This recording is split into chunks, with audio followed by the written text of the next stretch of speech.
일명 노란봉투법이라 불리는 노동조합법이 요즘 정치권에서 뜨거운 이슈입니다. 이 법은 파업을 진행한 노동자들을 상대로 회사가 자신들이 입은 피해에 대해 배상 요구를 하는 걸 제한하는 내용을 담고 있습니다.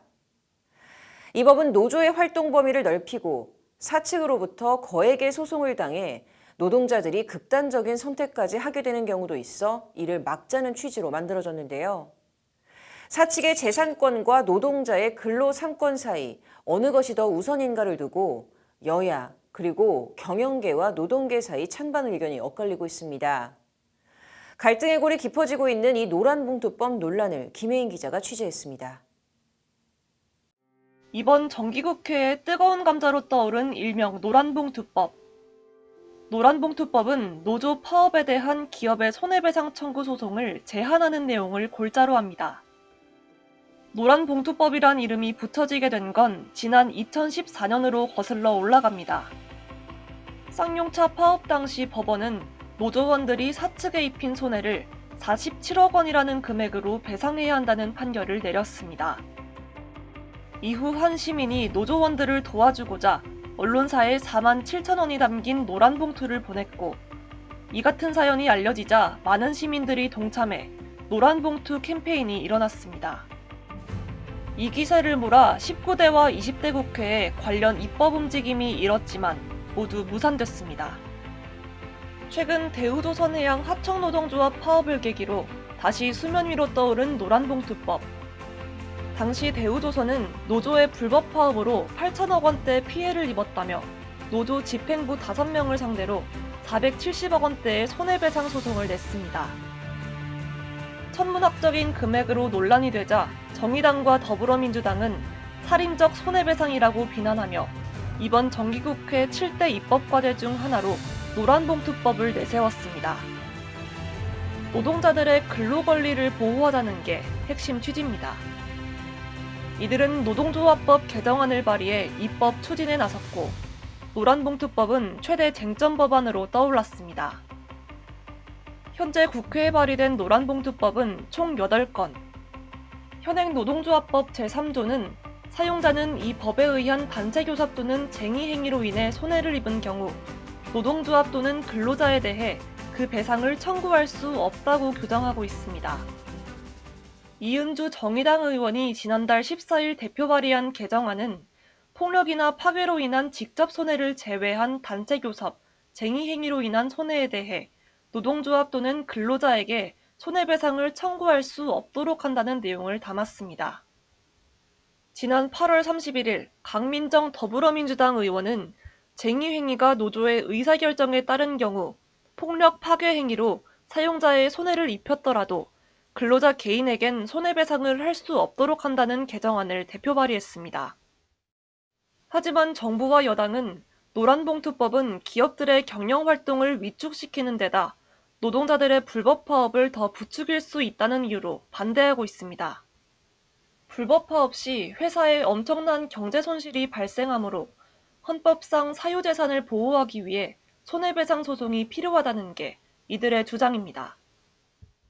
정부는 지난 7월 5개 관계부처 명의의 공동 담화문을 통해 노조들의 파업 행위는 명백한 불법임을 지적했습니다. 철진한 폭력, 불법적 투쟁 방식은 이제 일반 국민은 물론 대다수 동료 근로자들의 지지를 얻지 못합니다.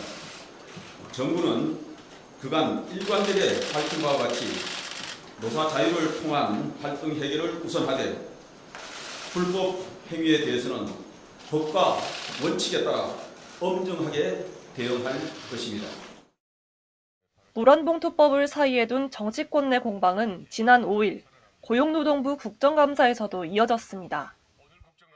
여당 국민의힘은 반대 목소리를 냈고, 올해 이제 불법 파업은 대우조선 또 하이트진로에서 이제 발생했습니다. 불법 파업 시 근로 손실로 인한 경제적인 손실, 불법 행위에 따른 손배소 제기 등이 계속해서 발생하고 있고요.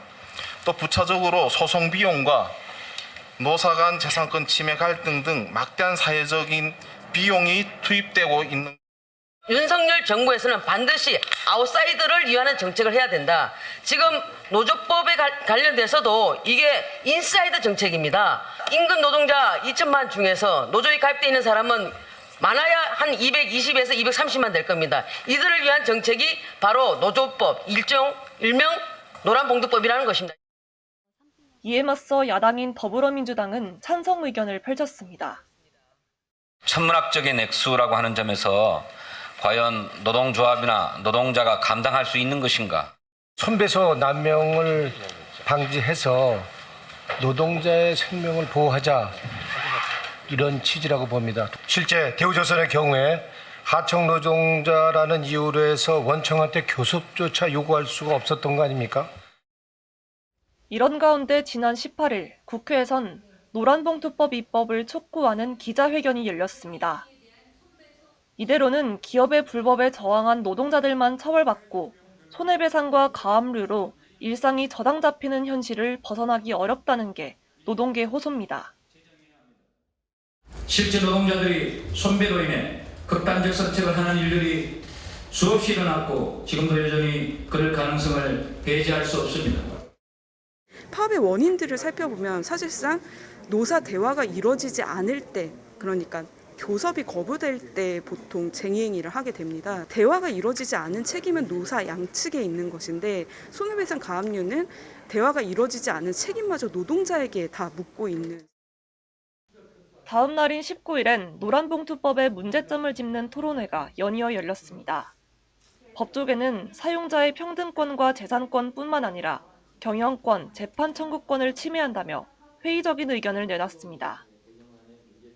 기존 헌법재판소 결정 내에 비추어 볼 때 쟁의행위로서 정당성이 인정되지 않는 단순 파업에 대해 민사상으로 책임을 추궁할 수 있는 것은 당연하다라고 판단하고 있는 점에서 헌법재판소가 평등권, 재산권, 경영권, 재판 청구권 침해 등을 이유로 위헌 결정을 할 가능성이 높다고.